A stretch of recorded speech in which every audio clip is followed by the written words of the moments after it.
Hello, नमस्कार, आदाब, सत श्री अकाल और अस्सलाम वालेकुम। मैं हूं मोहम्मद अहमद काज़मी, लेकर आया हूं आपका पसंदीदा कार्यक्रम आपके रूबरू। आपको मालूम है कि इस कार्यक्रम में हम बड़ी खबरों के पीछे की खबर लेकर के आते हैं और अपने से ज़्यादा जो जानकार लोग हैं, जो अलग अलग अपने अपने एरियाज़ के एक्सपर्ट्स हैं, उनसे हम आपको रूबरू कराते हैं ताकि आप उन खबरों के पीछे की खबर अच्छे से समझ सकें और क्या क्या साजिशें किस किस लेवल पर होती हैं, ये आप अच्छी तरह से समझ सकें। और मैं तो हमेशा ये कहता हूं कि अगर आदमी मरे भी ना तो आंखें खोल के मरे और वो तैयार रहे कि हाँ मेरी मौत आने वाली है। तो अब ये सूरत हाल जो अयोध्या पर सुप्रीम कोर्ट का फैसला आया है, उस पर हम जानना चाहेंगे महमूद प्राचा साहब से। महमूद प्राचा साहब, वेलकम है। आप अब से पहले भी हमारी शोज में आपको देख चुके हैं और अलग अलग एरियाज में टेररिज्म वाले इश्यूज पर जो आपने काम किया है, टेररिज्म जीरो हो गए हिंदुस्तान में, ये आपका कमाल है। और पिछले दिनों जो सेल्फ डिफेंस में हथियार की बात कही थी कि उसके लिए लाइसेंस लेने के लिए फॉर्म भरे जाएंगे, उसके बाद मॉब लिंचिंग की तादाद कितनी कम हुई है, वो महमूद प्राचा साहब की ही एक मेहनत और कोशिश और अपनी बात कानून के अंदर रख करके मसाइल को हल करने का जो आपका तरीका है वो बिल्कुल गैर मामूली है। इस वक्त ये एक पूरा मुल्क एक तरह से सख्ते में है, एनालाइज कर रहे हैं, कानूनदा जो हैं एनालाइज कर रहे हैं, समझ रहे हैं कि आखिर ये फैसला किस तरह का आया। लोगों को उम्मीद ये थी कि ये टाइटल सूट है और ये एविडेंसेस पर तय होगा, लेकिन जिस तरह का फैसला आया है वो आप सभी के सामने है। ये पूरा मुल्क चाहता है कि शांति रहे, अमन रहे, लेकिन कानून अपना किस तरह से काम करे, ये अपने आप में एक डेमोक्रेसी का एक बहुत बड़ा पिलर है, उसको काम करने की ज़रूरत है। हम कानून के खिलाफ, कोर्ट के खिलाफ कहीं नहीं जा रहे, लेकिन हम ये एनालाइज करने की कोशिश करेंगे कि ये आखिर कैसे हुआ, क्यों हुआ। महमूद प्राचा साहब, वेलकम है आपका मीडिया स्टार वर्ल्ड में।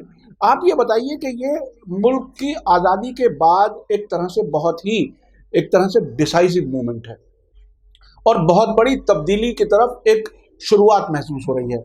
जो संजीदगी से देख रहे हैं वो कोई इस तरह से भी देख रहा है कि हो सकता है ये नज़ीर बन जाए मुल्क के लिए। आपकी क्या राय है सुप्रीम कोर्ट का जो अयोध्या का फैसला आया है, आप किस नज़र से देख रहे हैं? काज़मी साहब, अब एकदम दुरुस्त सटीक बात कह रहे हैं एकदम, और ये बिल्कुल डिफाइनिंग मोमेंट है हमारे मुल्क में। संविधान का, बाबा साहब भीमराव अंबेडकर के संविधान का राज चलेगा या मनुवाद चलेगा, मुझे अब इस बात में कोई भी शक नहीं रह गया कि ये लड़ाई अब डिसाइसिव लड़ाई, डिसाइसिव फैसला को लड़ाई अब शुरू हो चुकी है जी। और ये जो सिंबॉलिज्म, ये जो नारेबाजी से हमारे मुल्क को हाईजैक कर रखा है मनुवादी ताकतों ने, आरएसएस के लोगों ने, जिसमें अगर हम अपनी जो मुस्लिम कम्युनिटी की तरफ से, माइनॉरिटी की तरफ से, एससी एसटी की तरफ से जो रिस्पांस है, अगर हम उसको दुरुस्त नहीं करेंगे, सिर्फ हम समस्याएं बताते रहेंगे, प्रॉब्लम्स बताते रहेंगे कि हमारे साथ ये जुल्म हो रहा है, हमारे साथ ये ज्यादती हो रहा है, और वो भी नारों की शक्ल में, स्लोगन्स की शक्ल में। जैसे कि अभी एक लेटेस्ट स्लोगन आया है और मैं बहुत ही हैवी हार्ट से अब ये बोल रहा हूं कि supreme court is not fallible. Supreme court is supreme but it is not infallible. यानी इससे गलती ना हो, ऐसा नहीं है, ये नहीं है। सुप्रीम कोर्ट सुप्रीम तो है, मगर इससे गलती ना हो या नहीं हो सकती।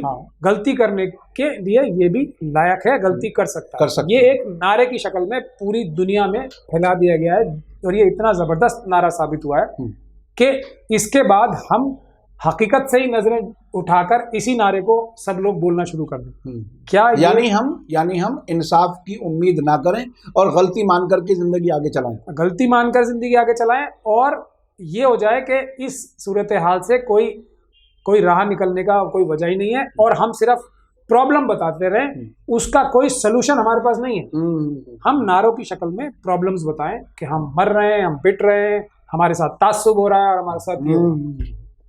इसमें मुझे भी कोई शक नहीं है कि, और मैं ये बात बहुत ही ज़बरदस्त अंदाज में शुरू से कह रहा हूँ कि आरएसएस जो है वो एक बड़ी साजिश के तहत इस मुल्क को हिंदू राष्ट्र बनाने की तरफ जा रही है, मगर इसके मदद कुल लोग कौन है ये बहुत समझने की ज़रूरत है। क्या हमारे अपने लोग इसमें उनकी मदद कर रहे हैं।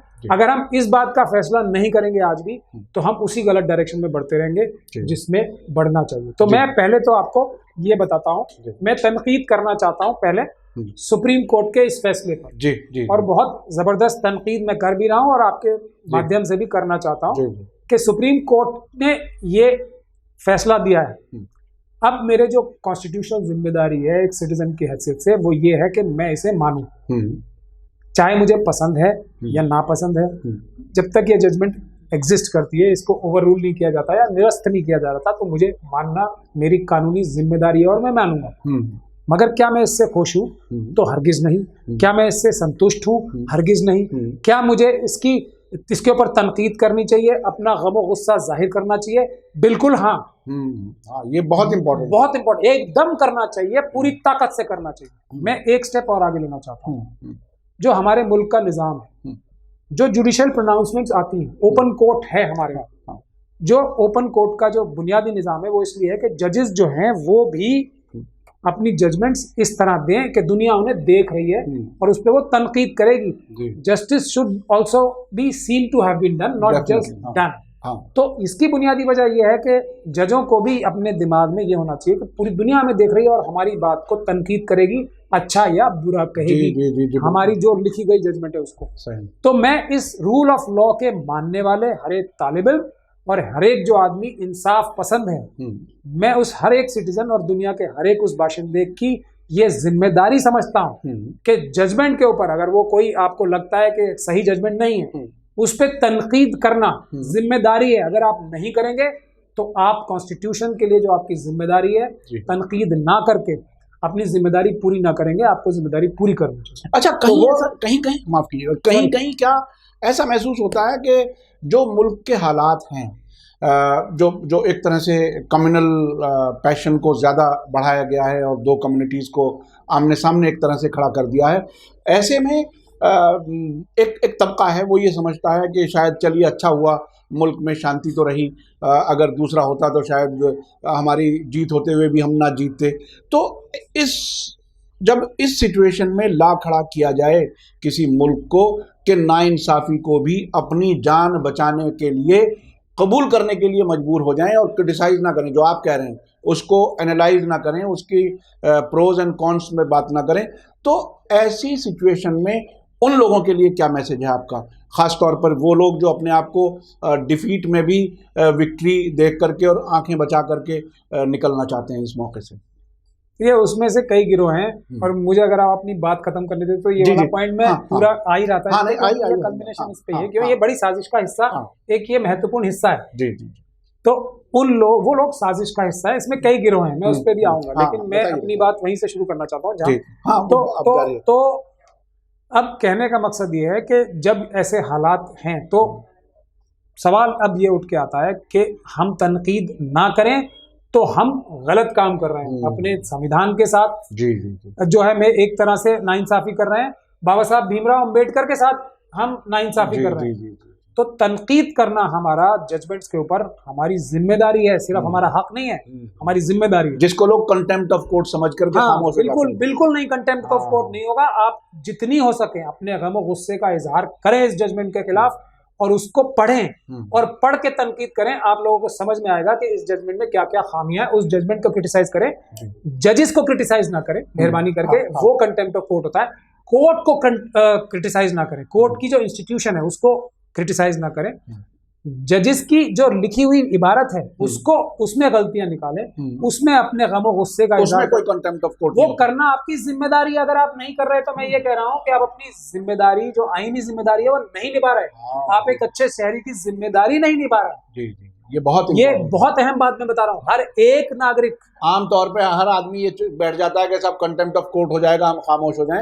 ये बहुत इंपॉर्टेंट है जो आप बता हर एक नागरिक को इस पे तनकीद करनी है। जो रूल ऑफ लॉ का मानने वाला नहीं करेगा तो अपनी जिम्मेदारी पूरी नहीं करेगा। जी। पढ़ें, तनकीद करें। अच्छा, कुछ पॉइंट्स आप बता रहे थे ऑर्डर में। आपको बताता हूँ कि मेरी तनकीद, अपनी कॉन्स्टिट्यूशनल जिम्मेदारी, सुप्रीम कोर्ट जो हमारी सुप्रीम कोर्ट है, जिसको जो इनफेलेबल नहीं है, हमारी मुस्लिम लीडरशिप तो इनफेलेबल है, लेकिन सुप्रीम कोर्ट जो कि इनफेलेबल नहीं है कुछ लोगों की जुबान में, उसके लिए मैं ये तनकीद करना चाहता हूं कि उन जिस जजमेंट में ये गलतियां मेरी समझ के हिसाब से हुई हैं, पहली गलती जो जिससे हम लोगों को तकलीफ है और हम ये समझते हैं कि इसको ऐसा नहीं होना चाहिए था इस जजमेंट में, वो ये है कि इसमें जो 142 है, आर्टिकल 142 संविधान का, वो है एग्जेम्पलरी पावर सुप्रीम कोर्ट की।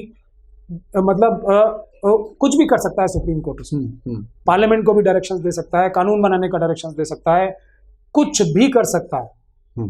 इतनी ताकत जिसमें दी गई है। एक आम केस में जो टाइटल डीड का था, टाइटल का केस था, उसमें उसका इस्तेमाल करना पड़ा। ये इसकी सबसे बड़ी कमजोरी है इस जजमेंट की, जिसकी सबसे ज्यादा मुखालफत की जानी चाहिए। तो अगर ये बाबरी मस्जिद का केस नहीं होता तो इसमें एविडेंस एक्ट चलता, इसमें सीपीसी चलता, इसमें वक्फ एक्ट चलता, इसमें बाकी दुनिया भर के जो एक्ट है, ASI का कानून चलता, मगर उन सब के बुनियाद पे जजमेंट नहीं हुई है।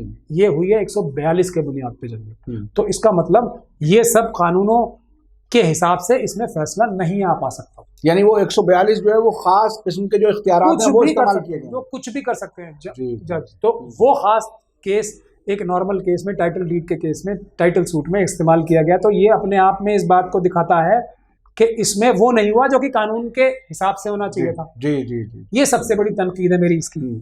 दूसरी बात जो है इसमें कि जब कोर्ट ने ये माना, ये चीजें कोर्ट ने मानी है, इस जजमेंट में जो लिखी गई चीजें हैं उसमें ये मानी गई है कि 1528 से लेके और 6 दिसंबर 1992 तक बाबरी मस्जिद, एक मस्जिद वहां पे थी।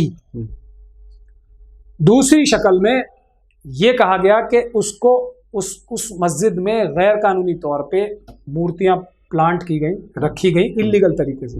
ये भी यानी कि जो प्रकटीकरण का जो बात कही जा रही थी वो गलत साबित हुई। कोई प्रकटीकरण नहीं हुआ वहां पे रामलला की मूर्तियों। ये जज ने माना, हमारे जजेस ने माना और इसको बुरा कहा। उसके बाद 6 दिसंबर 1992 को एक इल्लीगल एक्ट कहा, उसको मस्जिद गिराने का जो इंसिडेंट था उसको बुरा कहा, इल्लीगल कहा। लेकिन अब जब नॉर्मल हालात में ये दो चीजें बता दी, उसके बाद कोर्ट की जिम्मेदारी क्या होती है? एक नॉर्मल कोर्ट की जिम्मेदारी ये होती है कि स्टेटस को एंटे बरकरार करें, तभी कोर्ट आगे बढ़ेगा। यानी मस्जिद गिरने से पहले की हालत में। हाँ, जब आपने कोर्ट को एक अंडरटेकिंग दी थी, प्रोसीडिंग्स चल रही थी, कोर्ट में एक अंडरटेकिंग दी गई थी कि हम मस्जिद को वैसे के वैसा रखेंगे, उसको तोड़ा गया, तब कोर्ट की सबसे बड़ी जिम्मेदारी होती है कि उसको स्टेटस को एंटे मेंटेन कराएं। ये कोर्ट के खिलाफ हुई सबसे बड़ी जो गुनाह हुआ, ये उसको नजरअंदाज करके आगे बढ़े। चलिए, हमारे लोगों ने बावजूद इसके कि मैंने पर्सनल लॉ बोर्ड की हैदराबाद की मीटिंग में ये बात उठाई थी कि स्टेटस को एंटे के लिए, ये हम अपनी इनफेलेबिलिटी बता रहे हैं, जो हमारी मुस्लिम लीडरशिप की जो इनफेलेबल नहीं है, बिल्कुल परफेक्ट हैं, उनकी मैं बता रहा हूं आपको बात ये कि सुप्रीम कोर्ट को तो आप बुरा भला कह लीजिए, जो क्योंकि वो आपका नैरेटिव सूट करता है, RSS का नैरेटिव को, आपको सुप्रीम कोर्ट को भी बुरा भला बोलना चाहिए, तो सबको बुरा भला बोलना चाहिए, अपनी गलतियां नहीं बतानी चाहिए। मैंने हैदराबाद के पर्सनल लॉ बोर्ड के मेंबर के तौर पे हैदराबाद के जनरल बॉडी मीटिंग में ये बात उठाई थी कि आज तक पर्सनल लॉ बोर्ड ने और किसी भी हमारी मुस्लिम तंजीम ने स्टेटस को एंटे की एप्लीकेशन नहीं लगाई, उसको नजरअंदाज किया। वो एक बड़ी वजह बनी है आज, क्योंकि ये कहा गया है क्योंकि मस्जिद है ही नहीं वहां पे, तो आगे चलते हैं। तो ये बात हमारी इनफेलेबिलिटी की भी, और सुप्रीम कोर्ट को तो हमारे इतने बड़े कायद कह ही चुके हैं इनफेलेबल। तो कोर्ट को लेकिन फिर भी इसको अपनी तरफ से देख के इस चीज को एड्रेस करना चाहिए था, तब आगे बढ़ना चाहिए था। ये मैं तनकीद कर रहा हूं इस जजमेंट के ऊपर। जी। उसके बाद ये तो कहा गया कि 1528 से लेके और 1857 तक जो मुस्लिम पक्ष है अपने कब्जे को सही तरीके से बिल्कुल बयान नहीं कर पाया। हमारी जो अगली सबसे बड़ी तनकीद है कि क्या कोई भी और पार्टी जो मंदिर की बात करती वो अपनी पोजीशन को एस्टैब्लिश कर पाई उस दौरान? वो भी नहीं कर पाई। तो फैसला जो 1992 तक था उसके हक में आना चाहिए था, फैसला उसके हक में आना चाहिए था। इस सुप्रीम कोर्ट ने जिसको माना कि मस्जिद थी वहां, और उसके एवज में 142 का इस्तेमाल करते हैं, क्योंकि नॉर्मल हालात में कोई इस तरह का एक्सचेंज ऑफर नहीं है। जमीन है, मस्जिद थी, तो मस्जिद के एवज में ये कोई, जैसे हमारे एक बड़े कायद कह रहे हैं, वो फिर डाइल्यूट करने के लिए मुझे लगता है कह रहे हैं कि ये हमें दान में मिली है, दान नहीं लेंगे, दान में नहीं दिया सुप्रीम कोर्ट ने। सुप्रीम कोर्ट ने, ये देखिए डाइल्यूट कैसे किया जाता है इनडायरेक्टली, ओवैसी साहब द्वारा। वो कह रहे हैं दान में दिए, हमें खैरात में मिली चीज नहीं चाहिए, खैरात में नहीं दिया सुप्रीम कोर्ट ने। सुप्रीम कोर्ट ने ये माना है कि मस्जिद थी, मस्जिद हम नहीं दे पा रहे हैं, मस्जिद को एस्टैब्लिश नहीं करा पा रहे, तो उसके एवज में दूसरी जगह दे रहे हैं। भीख नहीं दे रही सुप्रीम कोर्ट, लेकिन भीख कह के ये दिखाया जा रहा है कि हमारा हक नहीं था इनडायरेक्टली। इस बात को आरएसएस बहुत जल्दी यूज करेगी, आप सब लोग देख लेना। तो सुप्रीम कोर्ट की जो ये जजमेंट की तनकीद हमारी ये भी है एक बड़ी, कि इसके बावजूद, जबकि उन्होंने ऑल्टरनेटिव स्पेस दी, क्या ऑल्टरनेटिव स्पेस देने का सीपीसी में प्रावधान है, जब आप हमारी उसको मान रहे हैं तो वही हमें लौटाइए। जी बिल्कुल बिल्कुल, ये हमारी तनकीद है। उसके बाद जो तनकीद है, हम ये एक तनकीद ये भी है इसमें कि इस जजमेंट को किस जज साहब ने ऑथर किया, किन जज साहिबान ने क्या क्या चीजों से एग्री किया है, क्या क्या चीजों से डिसएग्री किया है, वो कुछ इसमें बयान ही नहीं होता। किसी जज साहब की क्या कोई लिखने का तरीका दूसरा होना चाहिए था, क्या उन्होंने कुछ और सजेस्ट किया था, या पांचों के पांचों जज साहब ने comma, full stop, word by word, page by page, chapter by chapter, सब चीजों पे जहन एक साथ चला था, एक साथ। अच्छा, ये भी मिसाल है मेरे ख्याल से। सबसे पहले तो हमेशा ये तनकीद है बहुत बड़ी, पूरी दुनिया देख रही है जी कि ये हमारी तनकीद है, इस पे पूरी दुनिया देख रही है कि बाबा साहब डॉक्टर भीमराव अंबेडकर के बनाए हुए संविधान में, सुप्रीम कोर्ट में, दुनिया की सबसे बड़ी डेमोक्रेसी के सबसे बड़े कोर्ट ने क्या इस तरह की जजमेंट लिखी जिसमें para bye comma, full stop, word by word सब सेम था। किसी जज का कोई दूसरा ख्याल ही नहीं आया इस बात को, इस जजमेंट की रूह को सपोर्ट करने के लिए कोई और रास्ता ही नजर नहीं आया, यही रास्ता सबको नजर आया। ये हमारी तनकीद है। तो ये सब तनकीदें हैं। तो उससे क्या आपको ऐसा लगता है कहीं एक ही जगह से लिखा गया और बस इनके दस्तखत हो गए क्या? मैं उसी तरफ आपका ध्यान आकर्षित कर रहा हूँ कि ये बहुत बड़ी तनकीद है। जी। ऐसा कैसे हो सकता है कि 5-5 दिमाग word by word, comma by full stop, page by page एक ही जैसी सोच रखें? जी, तो बहुत बड़ी बात नहीं, ये भी तनकीद है। अब हम आते हैं अपनी इनफेलिबिलिटी की तरफ, जो मुद्दा ही सिर्फ ये रह गया क्योंकि हमारे कायद ने कह दिया सुप्रीम कोर्ट इज सुप्रीम, और जस्टिस वर्मा का एक कोर्ट निकाल दिया, but it is not infallible. सारी दुनिया की सब चीजें उसमें सबमर्ज हो गई। हमने ये कह दिया कि कोर्ट तासुब है और हमारा देश तासुबी है, सब लोग तासुबी हैं। हमारी कोई गलती नहीं। अब मैं बताना चाहता हूं कि हमें अपने गिरेबान में सबसे पहले झांकना चाहिए था, और सबसे पहले झांकने के बाद, जब ये मैंने आपको पर्सनल लॉ बोर्ड की स्टेटस क्वो एंटे वाली बात बताई, अब मैं सब लोगों से गुजारिश कर रहा हूं कि मेहरबानी करके ये जो पैराग्राफ हैं 475 से लेके 499 तक, आप लोग सब ये सब नेट पे अवेलेबल है, पढ़ें और देखें कि आपको जो मैं आपको बातें बताने जा रहा हूं उसमें 2 चीजें साफ नजर आती हैं। या तो हमारे जो लीडरशिप है, जो ये लड़ रही है केस, वो मिली हुई है दूसरे वाले पक्ष से, कॉम्प्रोमाइज्ड है, करप्ट है। ये बहुत बड़ी बात है, ये बहुत मैं पूरी जिम्मेदारी के साथ कह रहा हूं। ये पैराग्राफ मैंने बताया 470 से लेकर 499 तक पढ़िए, मैं बताता हूं क्यों कह रहा हूं। या तो वो करप्ट है, मिली हुई है सामने वाले लोगों से, आरएसएस द्वारा खरीदी हुई है और उनकी दूसरी तंजीमों से। अभी पिछले दिनों मुलाकात भी हुई थी, हमें याद है। पिछले दिनों की सब बातें याद कर लीजिए, कैसे श्री श्री रविशंकर साहब के साथ, कैसे हमारे बड़े बड़े कायदीन एकदम सिजदा रेज हो रहे थे आरएसएस के लोगों के सामने। आधी रात को मिलने के लिए गए। किन किन लोगों के सपने में रामचंद्र जी आए थे ये कहते हुए कि मेरी मंदिर बनवाइए, जो हमारे मुस्लिम कायदीन है, एक के बाद एक जमीर फरोश की अलग अलग शक्लें, सलमान नदवी साहब से लेके आज तक एक के बाद एक जमीर फरोश की, ये एक जमीर फरोशी की जमात, वसीम रिजवी, वही मैं कह रहा हूं, उनके रात में सपने में आए थे। जो शिया जो सुन्नी वक्फ बोर्ड है, उनके भी उन्होंने एकदम फैसला आने से पहले यही लिख के दे दिया कि हम केस विड्रॉ करना चाहते हैं। ये सब यानी सरकारी जो लोग हैं सुन्नी और शिया, उन दोनों का इस पे इत्तेफाक था। ये बहुत दिलचस्प है।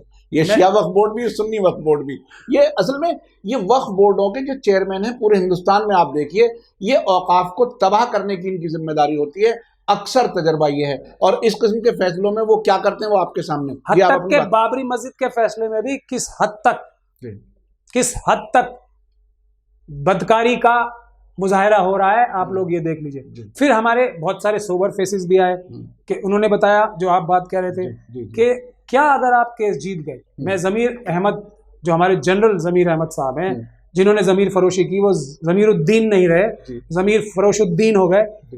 दीन तो नहीं बोलना चाहिए उन्हें, लेकिन ज़मीर फरोश हो गए, ज़मीरुद्दीन नहीं रहे वो। तो उन्होंने क्या कहा कि भाई ये हमारे बहादुर जनरल हैं जिन्होंने हमारे देश के लिए लड़ाइयाँ लड़ी, फौज में रहे, उन्होंने ज़मीर बेचा ही होगा ना, डर तो हो सकते हैं नहीं, फौजी। तो उन्होंने क्या कहा कि अगर हम जीत भी गए तो क्या हम मस्जिद बना सकते हैं वहां पे। ये हमारे देश का एक फौजी कह रहा है, सोचने की बात है, जो स्वोन है संविधान को अपहोल्ड करने के लिए किसी भी हद तक जाके, कोई भी सारी दुनिया सामने आ जाए, हम अपने संविधान के लिए फौजी हमारा उसको इम्प्लीमेंट करेगा, चाहे कुछ हो जाए। सुप्रीम कोर्ट की जजमेंट संविधान के रास्ते आती है। मैं भी कह रहा हूं, मैं बहुत दुखी हूं इस जजमेंट से, लेकिन मानूंगा, नहीं मानूंगा तो भारत की सेना है मेरे से मिलवाएगी, मैं कुछ नहीं कर सकता उसके सामने। एक फौजी ने ये कहा, ये पूरा माहौल क्रिएट किया कि और जजों को मजबूर किया। मैं भी अपने ऊपर आऊंगा, अपने हमारी किस तरीके से हरवाया गया है कि, मगर एक माहौल तैयार हुआ कि जजेस के दिलों में भी आया होगा। मैं ये अंदाजा ही लगा सकता हूं कि अगर जजमेंट एक तरह की ना आई तो कत्ले आम हो जाएगा मुसलमानों का।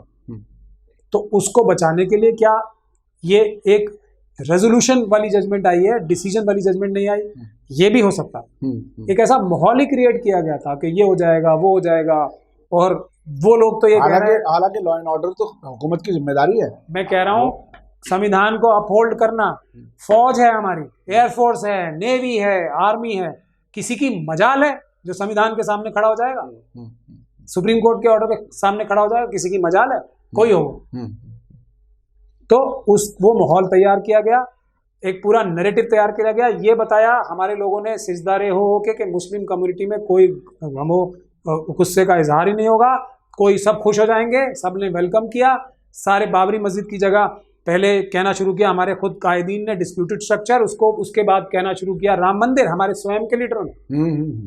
जिस तरीके से बाय पैसेज ऑफ टाइम, समय के गुजरने के बाद से धीरे धीरे डाइल्यूट किया गया साजिश के तहत। कहाँ गई वो बाबरी मस्जिद एक्शन कमेटी, कहाँ गई वो अली सेना, आदम सेना, सॉरी, कहाँ गई वो आदम सेना। और वही आदम सेना वाले आज कह रहे हैं कि हमें इसको खैर मकदम करना चाहिए जजमेंट। अच्छा, ये जो कमजोरियां थी वो जरा बताइए, जो बस हारने के लिए जो कुछ उन्होंने किया, ये बताइए। ये मैंने ताकतें तो बताई थी हमारे कायद की, जो आदम सेना वाले आज जो एकदम बेहतरीन सर पे टोपी लगा के और चमक समेत जो बोल रहे थे, क्या उन्होंने अपने ईमान की तरफ भी देखा? क्या ऊपर नहीं जाना? हशर के मैदान में क्या होगा? नहीं सोचा? ये सिर्फ दिखावा नहीं चलने वाला मेरे ख्याल से। सुन लें आप लोग सब ध्यान से, ये दिखावा अल्लाह ताला के सामने नहीं चलेगा। रसूलुल्लाह खड़े होंगे वहां, आप शक्ल नहीं दिखा पाएंगे। हम तो गुनहगार लोग हैं, हमें नजर आ रही हैं ये चीजें, आप नहीं दिखा पाएंगे शक्ल सब लोग मिलके भी। तो ये हुआ सब। अब आते हैं हम इनकी गलतियों पे। मैंने पेज नंबर बताए थे आपको सबको, आप पढ़ें 475 पैरा नंबर से लेकर 499 तक। इसमें यह कहा गया है कि जो सबसे बड़ी चीज़ है, ये आपको सब पता है, एएसआई ने, क्योंकि एक फाइंडिंग दी उसके कमिश्नर ने, एएसआई की टीम गई 2003 में, ये फाइंडिंग दी कि यहाँ पर कुछ खंबे मिले हैं जो कि पुराने थे, खंबे थे जो कि 1528 से पुराने खंबे थे। तो इस बात के लिए एक्सपर्ट ओपिनियन होती है। एविडेंस एक्ट ये कहता है कि एक्सपर्ट जो ओपिनियन है, जो ऑफिशियल है, उसकी जो एविडेंस है, जो गवाही है, वो मानी जाएगी। अब अगर वो झूठ बोल रहा हो तो क्या हमारे कानून में, संविधान में इस तरह का प्रोविजन नहीं है कि उसका झूठ पकड़ा जा सके? एकदम है कि जब ट्रायल हो रहा होगा केस का। काजमी साहब को अब ये चीज याद आएगी, मैं बता रहा हूँ, काजमी साहब खुद इसका शायद एग्जांपल देंगे, क्योंकि वो ट्रायल केसेस में बहुत तरीके से देख रहे हैं क्रिमिनल ट्रायल्स को। तो अब ये होता है कि उस एक्सपर्ट जो विटनेस है, उसको जो जिरह करने वाला वकील है, यानी कि बाबरी मस्जिद की तरफ से जो हमारे माहिर कानून, हमारे जिलानी साहब, जिसकी तारीफ अभी असदुद्दीन अवैसी साहब ने की है कि वो रात भर पढ़ रहे थे, फजर की नमाज तक पढ़ रहे थे, किस तरह उन्हें बचाने की कोशिश कर रहे हैं उनकी गलतियों को। तो उनकी जिम्मेदारी थी, जब हाईकोर्ट का ट्रायल चल रहा था, कि वो उसकी जिरह करते, उसको उसकी साइंस दिखाते कि ASI की जो आसार कदीमा की जो साइंस होती है उसमें ये ऐसे ऐसे लिखा है कि ये जो आपकी रिपोर्ट है ये बिल्कुल गलत है, ये तरीका मौजूद था, इसको हमने फॉलो नहीं किया। सुप्रीम कोर्ट ने अब यही कहा है कि उस वक्त आपने क्रॉस एग्जामिनेशन नहीं किया, तो अब अपील की स्टेज पे ये कानून भी है कि आप उसको नहीं उठा सकते, यानी कि क्रॉस एग्जामिनेशन किया नहीं आपने और जो क्रॉस एग्जामिनेशन के बगैर उसकी ओपिनियन आई वो मान्य होगी, क्योंकि जज साहब और क्या देखेंगे आपके, उसकी बिना चैलेंज की हुई जो ओपिनियन है वो ठीक है। तो उसके बेस पे कोर्ट ने जो सबसे बड़ा ओपिनियन दिया है कि ASI में यहाँ पर इस तरह के नॉन इस्लामिक चीजें मिली हैं। तो अब मुझे ये बताइए मेरे भाई, क्या ये तो चलो एक गलती हो गई, क्योंकि ये क्या जिलानी साहब की नाअहली थी, इनकॉम्पिटेंस थी, या वो मुलविस थे? मुझे लगता है वो मुलविस थे, और ये मैं उनका कम गुनाह मानता हूं, क्योंकि ये कम्युनिटी पे तनकीद नहीं होगी कि कम्युनिटी में क्या एक भी वकील इतना अक्लमंद नहीं था जो इतनी छोटी सी बात समझता। तो मुझे ये लगता है कि कम्युनिटी की इज्जत बचाने के लिए मैं उन्हें बेईमानी मानूंगा कि उन्होंने जानबूझ के ये क्रॉस एग्जामिनेशन नहीं किया, क्योंकि इसी को बुनियाद बनना था अल्टीमेटली इस फैसले की। वो उन्होंने एक और चीज कह के भी मुजाहरा किया है कि जो राम जन्म स्थान है वो एक दिन कोर्ट में आपने सबने पढ़ा, मैंने भी टीवी पे देखा था, वो राम चबूतरा जो है वो जन्म स्थान है। अगले दिन उसको ठीक किया, लेकिन स्टेज सेट कर दिया अपनी तरफ से भी ये बात करके। मुखालिफिन भी ये कह रहे हैं कि वहां जन्म स्थान था, ये भी स्टेज सेट कर दिया, तश्तरी पे सजा के दे दिया हारने के लिए केस, तो ये भी कर लिया। अब काजमी साहब ने ऐसे बहुत केस देखे हैं, मुझे लगता है कि उन्हें याद होगा कि ये जो हमारे टेरर लॉ के केसेस हैं उसमें क्या सबसे बेहतरीन तरीका पुलिस इख्तियार करती है कि जो विटनेसेस आते हैं पुलिस के या CFSL के या दूसरे हमारे जो माहिरीन हैं इन तंजीमों के, वकील चाहे अरशद मदनी साहब के हो, महमूद मदनी साहब के हो, जमात इस्लामी के हो, वो उन्हें क्रॉस ही नहीं करते, तो उनकी जो गवाही है सटीक मानी जाती है, क्योंकि उसके ऊपर उसको खत्म ही नहीं किया गया जिरह करके। देखिए आम आदमी की जबान में मैं बताऊं, क्रॉस एग्जामिनेशन उसे कहते हैं कि जब पुलिस या सरकार के प्रोसिक्यूशन किसी कोई एविडेंस या कोई गवाही पेश करती है, तो जो वकील दिफा होता है, डिफेंस काउंसिल, वो उस पर जिरह करता है, उसमें खामियां तलाश करके उसको बताता है कि नहीं ये झूठा गवाह है या झूठी एविडेंस है। हमारे वकील उन टेरर केसेस में भी, मैं जब हमारे कहता हूं, मैं मुसलमानों की तरफ से जो खड़े हैं वकील, जमात इस्लामी, जमीयत उलमा जिसका आप जिक्र कर रहे हैं, वो क्रॉस ही नहीं करते। रोजाना अखबारों में उन्हें बिल्कुल ऐसा लीडर बना के पेश किया जाता है, और एक खास अखबार है जो उसी नजरिए के लोग हैं जो उर्दू का अखबार चलाते हैं, वो रोजाना उन्हें लीडर बना के पेश करते हैं। वो थोड़ा सा बताइए कि वो किस हद तक क्या क्या होता है, उसमें प्लीड गिल्टी भी करा दिया जाता है और क्या क्या होता है वो। तो इसमें भी तो प्लीड गिल्टी ही हुआ है एक तरह से। बाबरी मस्जिद देखिए, कोई नया फॉर्मूला भी नहीं ढूंढा, इतना दबाव में नजर आते हैं, कोई नया फार्मूला भी ढूंढने की जरूरत नहीं थी। वही फार्मूला जो टेरर के केसेस में चला आ रहा है, क्रॉस ही मत करो, प्लीड गिल्टी करा दो, इसमें भी प्लीड गिल्टी करा दिया एक तरह से। ये प्लीड गिल्टी तो है, अगर मान लिया जाए कि हमने राम चबूतरे पे राम जन्म स्थान ही था, तो ये प्लीड गिल्टी ही है एक तरह से, कोई नया तरीका एक्सप्लेयर। तो जो हमारे साथ रोज हो रहा है वो इतने बड़े केस में भी वही इन्होंने इम्प्लीमेंट कर दिया, और उसकी वजह से अब मैं इनसे ये पूछ रहा हूँ कि ये सब जो हमारे असदुद्दीन ओवैसी साहब से लेके दूसरे कायद हैं हमारे, बैरिस्टर असदुद्दीन ओवैसी साहब, मेहरबानी करके ये मेरी इस बात का जवाब दें, वरना अपनी गलती तस्लीम करें और कौम से, मिल्लत से माफी मांगे। जी। और कम से कम अब जो आगे चारागोई हो कानूनी, वो इस टीम से ना कराएं जिनकी वो तारीफें करते करते, कल ईद मिलादुन नबी के जलसे में भी उन्होंने उनकी बड़ी लंबी तारीफें की हैं, तो उस पे कम से कम वो यानी वो नैरेटिव बाकी रहे, उसी तरह से चले, और जो फैसला हुआ है वो कंफर्म हो जाए, उसके लिए अब तैयारी होगी, उसको भी अदम पैरवी करके किसी तरीके से हरवा दें, ताकि आखिरी जो एक बहुत हल्का सा आधा 1% का होप बची है उसको भी बिल्कुल खत्म करके तब कौम के सामने जाके ये बोलेंगे ये तो तासुब होता है हमारे साथ, सुप्रीम कोर्ट जो है इनफेलेबल नहीं है, हम सुप्रीम जरूर है, इनफेलेबल नहीं है, ये गलती तो सारी सुप्रीम कोर्ट की है, हम तो बहुत अच्छी तरह से काम कर रहे थे, ये गलत तरीका है, इसको करेंगे तो हम हर जगह नुकसान उठाएंगे। तो कौम को और मिल्लत को आज सबसे बड़ी जरूरत इस बात की है कि खुद पढ़ें जजमेंट और अपनी तनकीद करें और अपने लीडरों को ठीक करें। मैं आप लोगों से गुजारिश कर रहा हूँ, दिल्ला आप लोग सब ठीक अपनी लीडरशिप ठीक कर लीजिए, कुछ प्रॉब्लम नहीं आने वाली। नहीं तो स्पेन में जो हुआ और जो दूसरी जगह हुआ वो अब हमारे देश में भी आएगा, क्योंकि मनुवादी ताकतें अंबेडकरवादी ताकतों को खत्म करने पे आमादा हैं, और ये उसके लिए सबसे बड़ा स्टेप है। गुरु रविदास जी का मंदिर शहीद किया गया था, वो उसकी तरफ एक बड़ा कदम था, लेकिन उन जो हमारे शेड्यूल कास्ट भाई हैं और कुछ हम ने भी उनकी मदद की, उन्होंने अपनी जो है जो अपने क़यादत ने उनकी सही अपनी क़यादत का मुजाहरा किया और उनको न्याय मिला। तो मैं आप लोगों से कहता हूँ, नहीं तो आप ये बात याद रखिए, मैं टेलीविजन पे भी ये बात कह रहा हूँ और आपके माध्यम से फिर कह रहा हूँ काज़मी साहब, जी जी, ये सिर्फ एक फॉर्मूला है, टेस्ट फॉर्मूला है।